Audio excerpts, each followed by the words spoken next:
Hello, best and beautiful you. Please allow me to read my latest blog to you. Here you go. Getting on the right track and staying the course. Part one.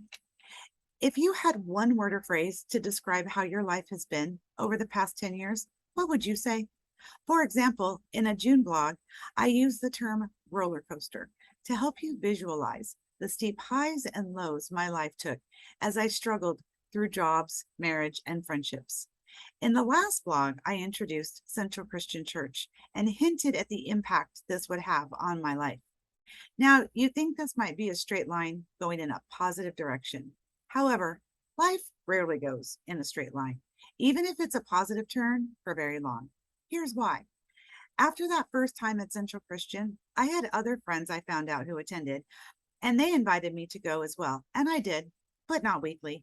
I would go for a while, then not go. This went back and forth over the next 2 years. I also reconnected with Scott, who I initially met 24 years ago. He wanted to marry me then, but I was not ready for him. And reconnecting with him now actually complicated things because I still didn't feel I was ready for him.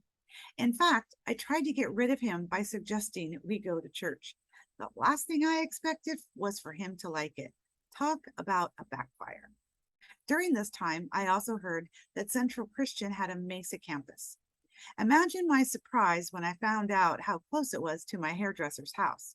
You see, I've been going to Jennifer for 20 years and we became friends. I even went to her home for events like birthday parties, Thanksgiving, etc. Finding her house was easy due to the lighted sign that marked her street. I had never really looked at it, and it turned out to be the sign for the Mesa campus. By this time, Scott and I were renting a house and had to move out because the landlord was selling. We did not want to buy his place, and I mentioned this to Jennifer. Talk about timing. Turns out she was getting ready to list her house for sale. I had dreamt of living in this home and now had the opportunity to buy it. Now, here's another question for you. What have you been given that you wanted desperately, only to regret it later? For me, it was this house. It had everything I wanted in a home, and now Scott and I were able to buy it. How could life possibly get better? There was just one problem, probably a few, but this was the major one. And here's also a practical tip. Don't ever buy a house without an inspection. My dream home turned out to be a money pit. After living there for 2 years, the mounting cost of repairs ate up the savings that we had.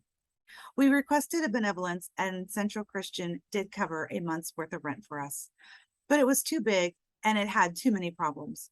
With prayer, we finally knew it was time to move, and we had less than 3 months to do it. We downsized to a home with less than half the square footage, staying close to the Mesa campus. Instead of living in my dream house, we now had our dream home. So many things in life can be worked out when you talk to someone who's not directly involved. If you or anyone you know struggles that come to mind with a decision that isn't working out as expected, please do not hesitate to contact me, give them my contact information at 480-684-2866. I will also put a contact me link in the body below. Have a beautiful rest of your day and continue to be the best and beautiful you that you were created to be.